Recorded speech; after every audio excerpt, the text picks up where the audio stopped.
Halo teman-teman, ketemu lagi dengan saya Ersa Afifah. Saya dari Prodi PGMI UIN Raden Intan Lampung. Nah, kali ini saya akan membahas tentang teori belajar kognitif dan teori belajar konstruktivisme.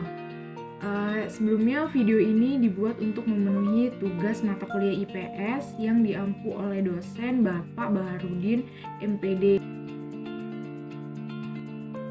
Baik, teori yang pertama yang kita akan bahas yaitu teori belajar kognitif.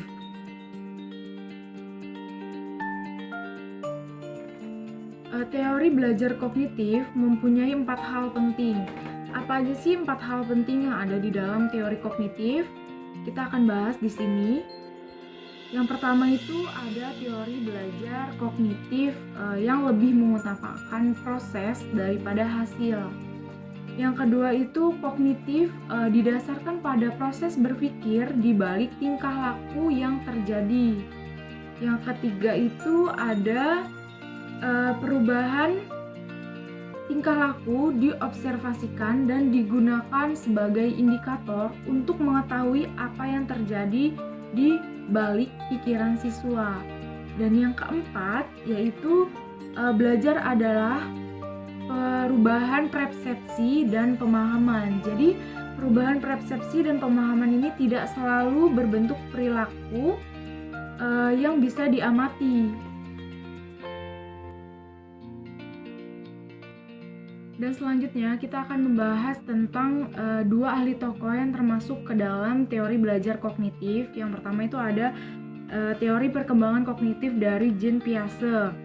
Menurut Jean Piaget, perkembangan kognitif merupakan proses genetik, yaitu di mana individu berkembang menuju dewasa akan mengalami adaptasi biologis dengan lingkungannya yang akan menyebabkan perubahan struktur kognitifnya.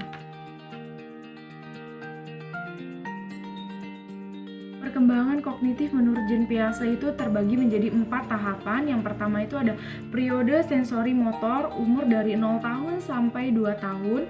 Perkembangannya itu berdasarkan tindakan dan tingkah laku yang dilihat dari langkah demi langkah. Misalnya, anak itu sudah bisa membedakan orang tuanya dengan cara melihat atau merasakan. Selanjutnya ada periode pra-operasional umur dari 2 tahun sampai umur 8 tahun. Perkembangannya itu anak sudah bisa menggunakan penggunaan simbol dan tanda bahasa. Misalnya anak itu sudah bisa membedakan, oh ini loh mobil rodanya ada 4 dan ini loh motor rodanya ada 2. Selanjutnya ada periode operasi yang nyata umur dari 8 tahun sampai 14 tahun. Nah, perkembangannya itu anak sudah memiliki kecakapan berpikir secara logis. Misalnya, saya kalau jatuh dari sepeda bakal sakit nih gitu. Nah, selanjutnya itu ada periode operasi formal.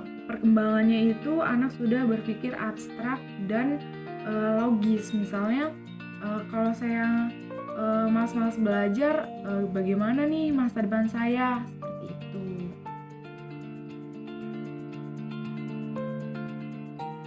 Yang selanjutnya itu ada teori belajar kognitif menurut Robert M. Gagne. Menurut Gagne ini belajar tidak bisa didefinisikan dengan mudah karena belajar bersifat kompleks. Jadi, Gagne ini mendefinisikan bahwasannya belajar adalah mekanisme di mana seseorang menjadi anggota masyarakat bisa berfungsi secara kompleks dan mempunyai kompetensi seperti yang pertama itu ada intellectual skill. Nah, intellectual skill ini di mana siswa bisa menunjukkan kemampuannya. Contohnya itu siswa bisa berbicara di depan umum dengan bahasa yang baik dan benar. Selanjutnya yang kedua itu ada attitude atau perilaku.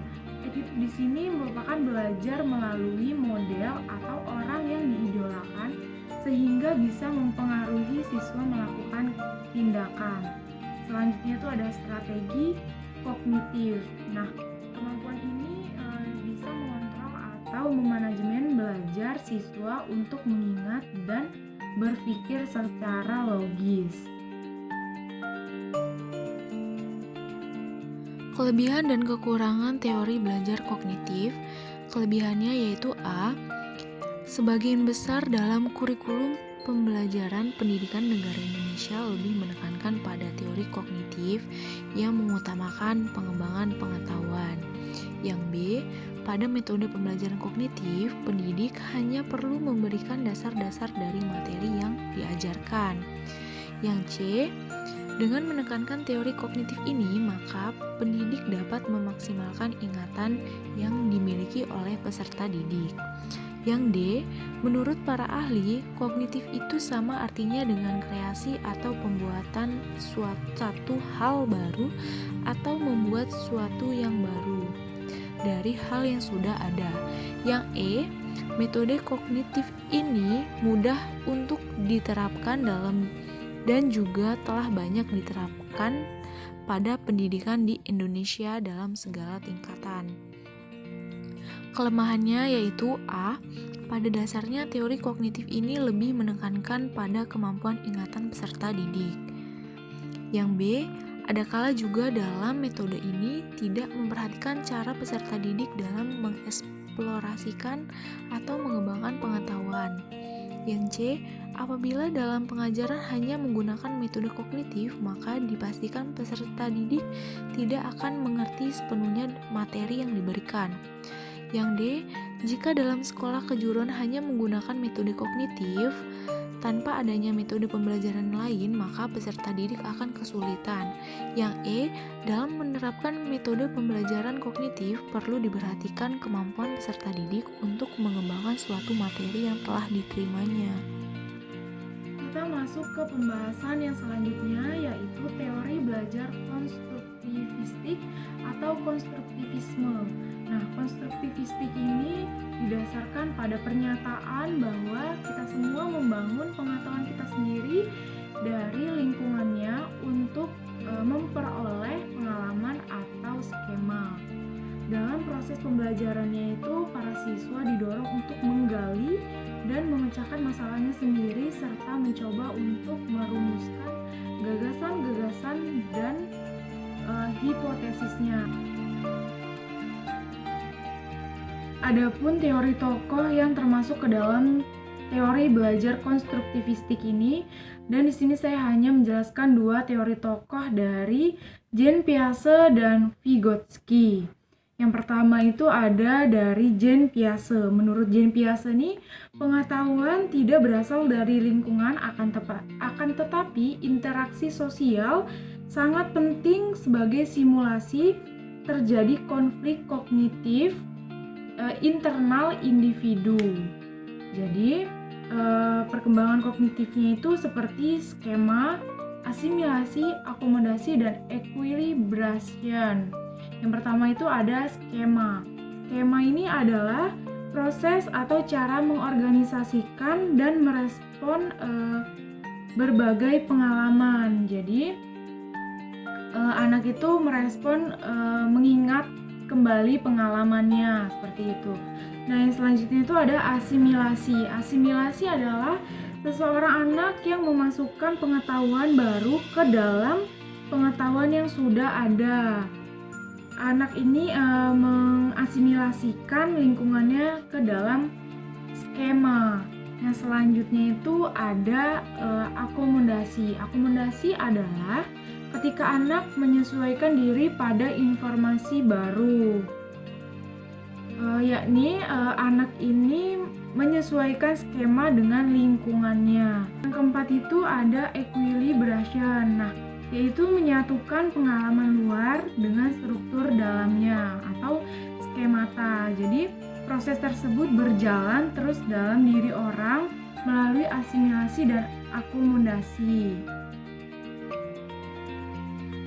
Teori belajar konstruktivistik dari Vygotsky.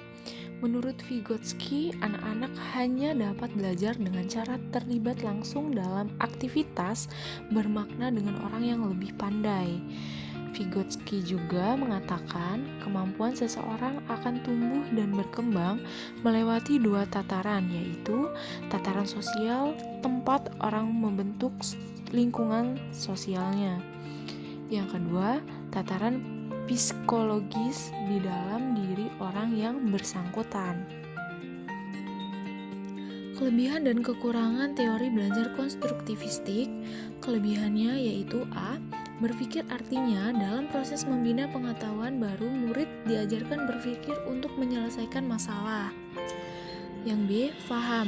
Artinya dalam proses pembelajaran murid harus terlibat langsung dalam mengembangkan sebuah pengetahuan baru. Yang C. Daya ingat. Artinya pada dasarnya dalam proses belajar murid harus terlibat secara langsung dengan aktif sehingga mereka akan mengingat lebih lama semua konsep yang ada. Yang D. Kemahiran sosial. Artinya dalam proses belajar kemahiran sosial diperoleh apabila seorang murid berinteraksi dengan gurunya. Yang E. Seronok. Artinya dalam proses belajar yang benar peserta didik dipastikan akan terlibat secara terus-menerus dan semakin lama mereka akan paham, ingat, dan lebih yakin.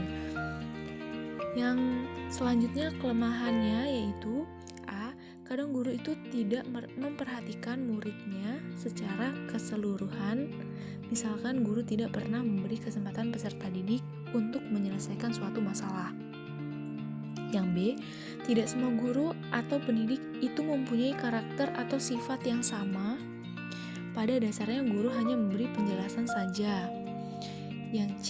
Membahas tentang sifat guru. Seorang guru seharusnya tidak berperan sebagai orang yang kaku dan harus ditakuti. Yang D. Pada dasarnya guru itu dijadikan sebuah panutan bagi peserta didik, maka dari itu guru tidak diwajibkan memberi contoh yang negatif. Yang E. Apabila peserta didik tidak dilibatkan dalam pembelajaran praktik, maka daya ingat dan pengetahuan peserta didik tidak akan